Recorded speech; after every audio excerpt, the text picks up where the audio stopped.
Selamat datang di channel kami, di mana setiap cerita adalah sumber inspirasi dan motivasi. Saya, Cak Hasan Krupuk, dan di dalam video ini kita akan menyelami perjalanan hidup sahabat-sahabat Cak Hasan Krupuk dengan mimpi besar yang telah berhasil mengatasi tantangan dan meraih impian mereka. Di sini kita belajar bahwa setiap kegagalan adalah pelajaran. Setiap tantangan adalah kesempatan. Dan setiap langkah kecil menuju impian adalah kemenangan. Kita akan mendengar tentang bagaimana mereka bangkit dari keterpurukan dan menemukan kekuatan dalam diri mereka untuk terus maju.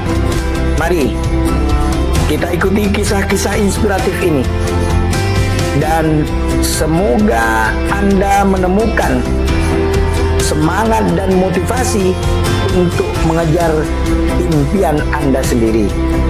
Ingatlah, tidak ada mimpi yang terlalu besar dan tidak ada tujuan yang terlalu jauh selama kita berani berusaha dan tidak menyerah.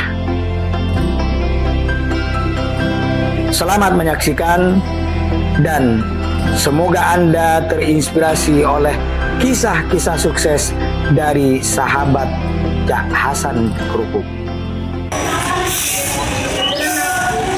Assalamualaikum warahmatullahi wabarakatuh. Alhamdulillah wassalatu wassalamu ala rasulillah amma ba'du.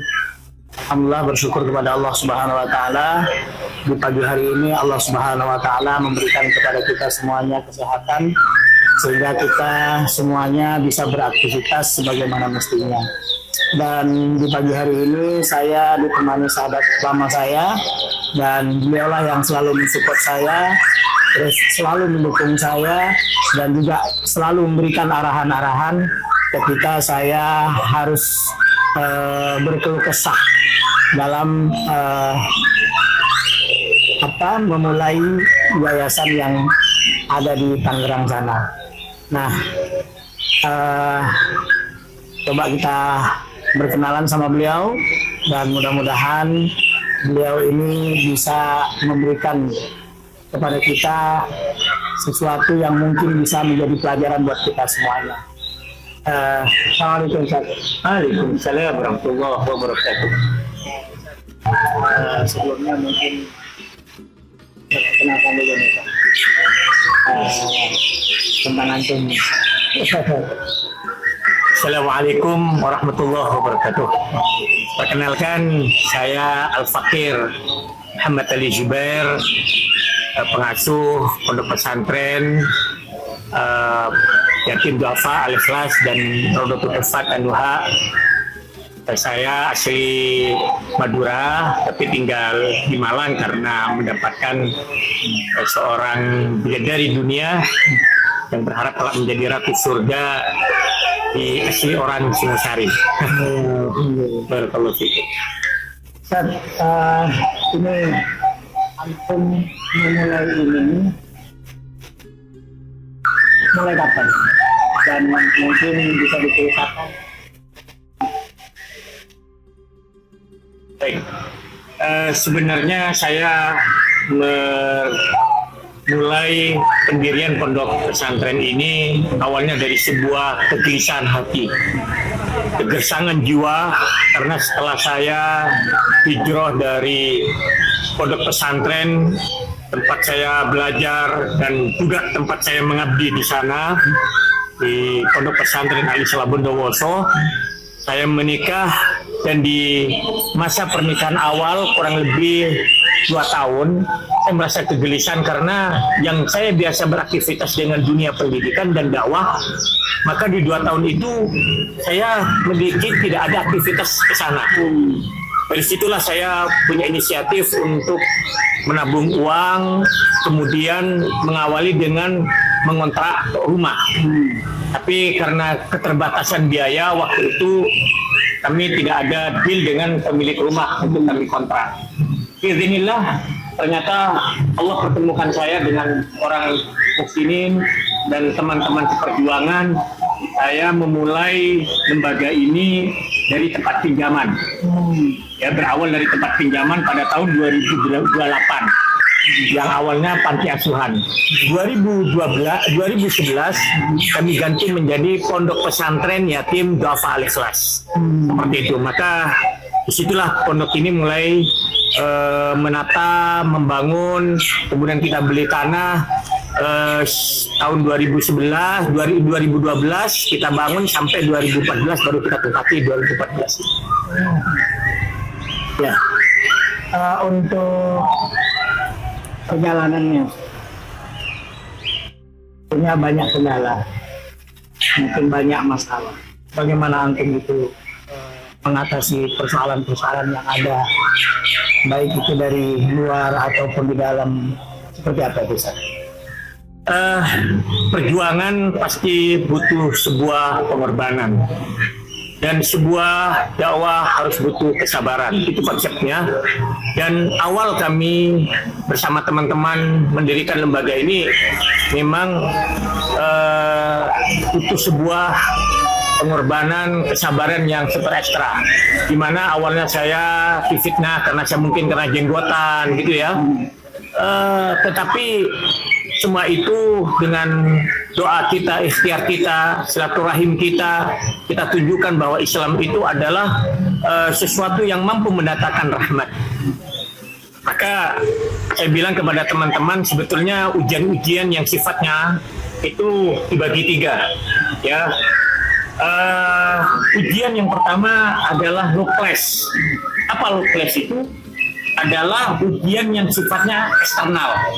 Ketika ada orang yang hasad, iri, ya, kemudian mungkin memfitnah tentang keberadaan dakwah kita dengan dakwah kita, itu kita bisa menangis dan mengadah tangan kita ke langit, ya, sehingga kita punya support tersendiri tentang itu. Jadi sifatnya eksternal ini bagi kami dalam tanda petik adalah low class. Artinya kami bisa menghadapi itu. Ada yang medium class. Apa maksudnya medium class itu? Adalah ketika lembaga itu rata-rata usia 5-10 tahun.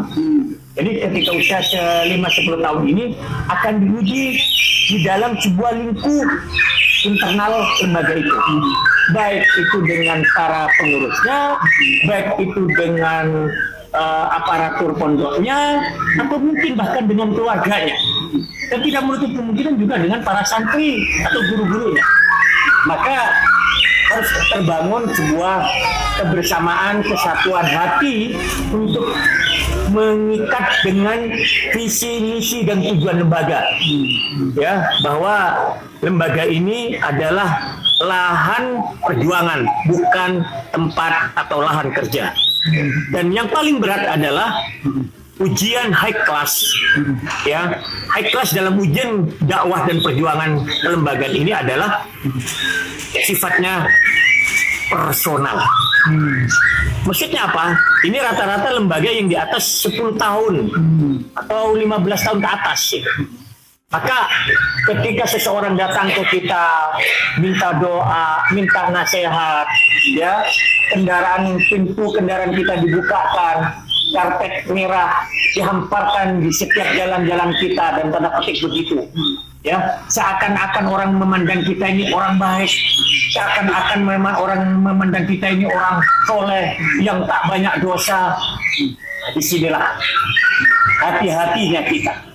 Jangan sampai nanti ujub, ria akan menghapus nilai-nilai perjuangan dan dakwah serta kebaikan yang sudah kita lakukan. Karena setan tidak akan pernah berhenti. La'atannahum min baini aydihim wa min khalfihim wa an aymanihim wa an syama'ihim wa la tajidu aktsarum syakirin. Maka hati-hati dalam hal ini.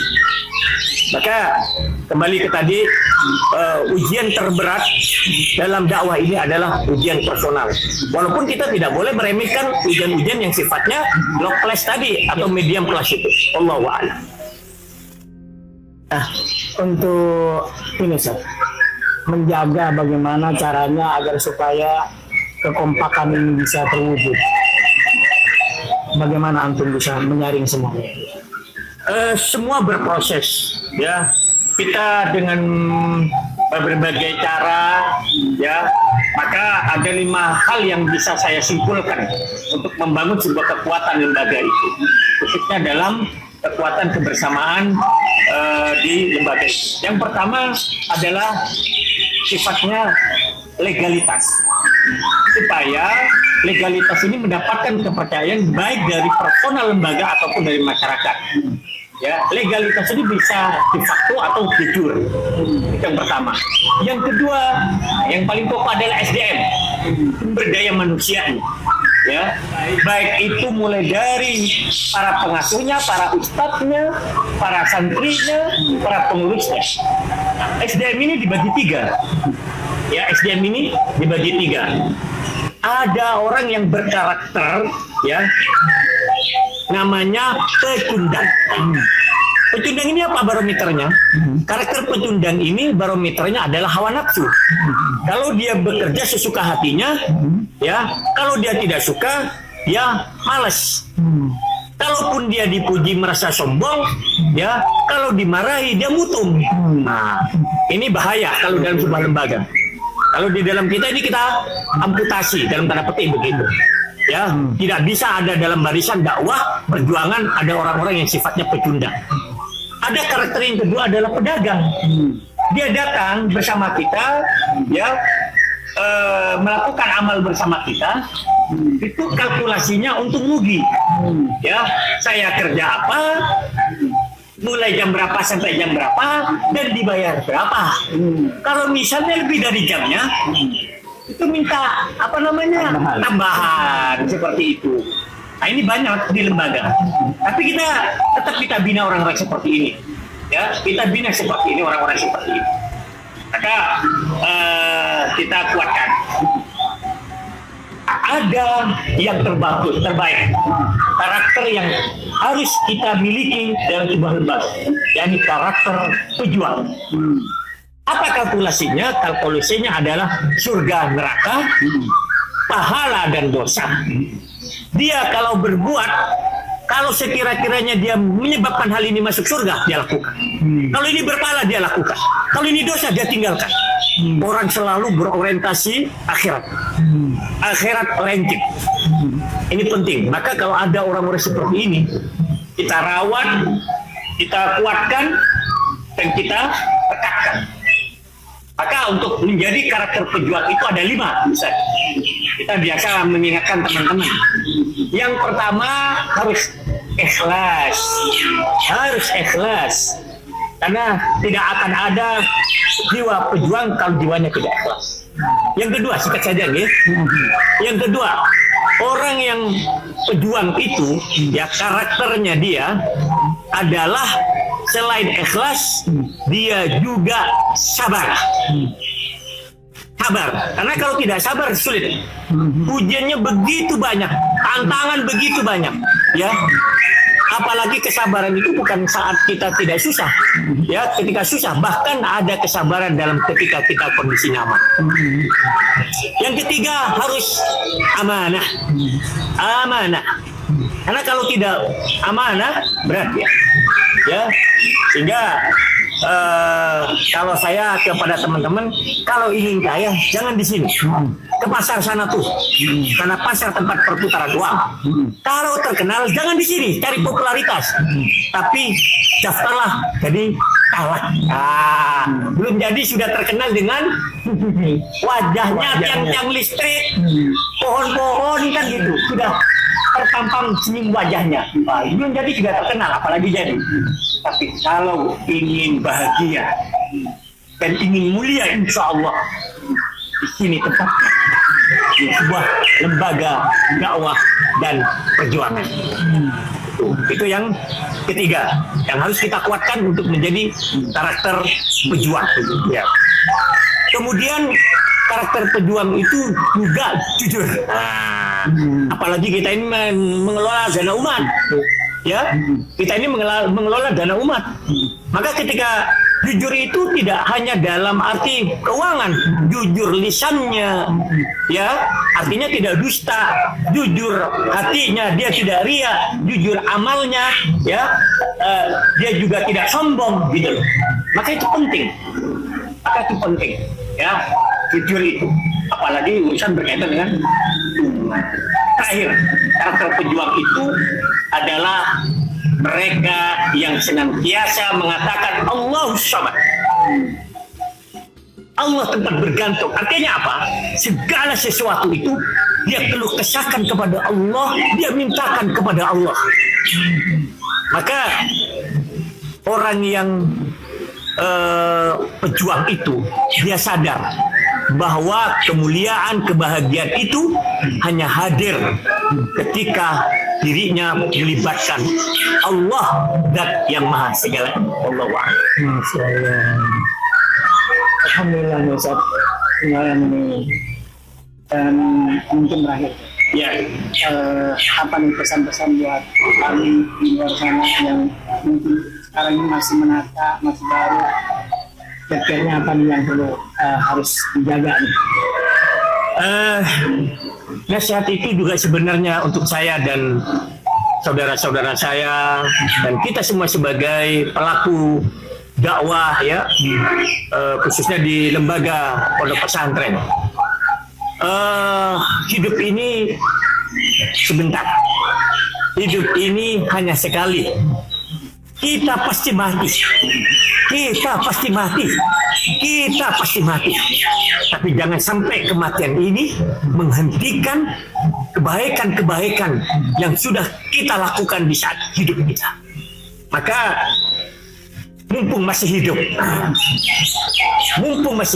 tanamlah pohon-pohon kebaikan.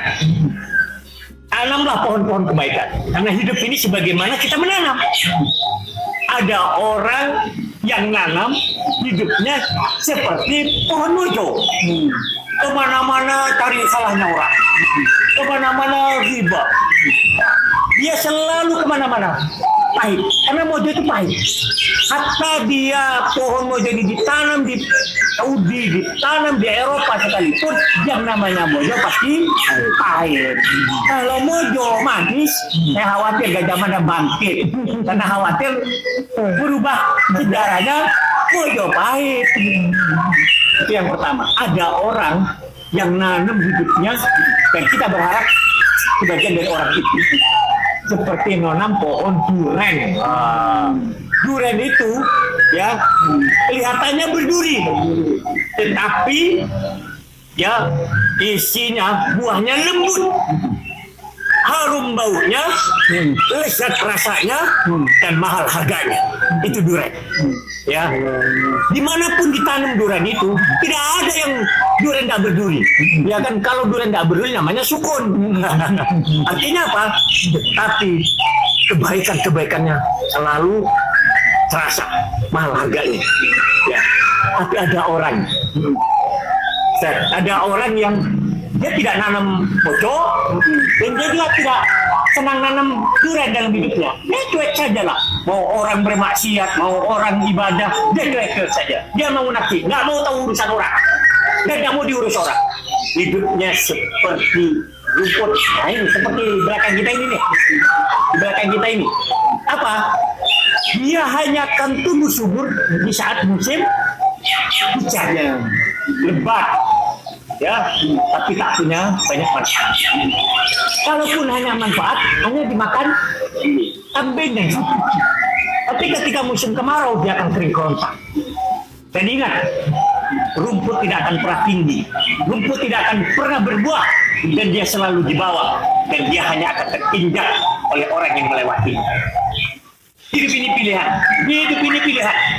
Kalau guru kita, Allah yarham Kiai Haji Muhammad Maksum, ya, menasihati kita dengan sebuah kalimat pendeknya.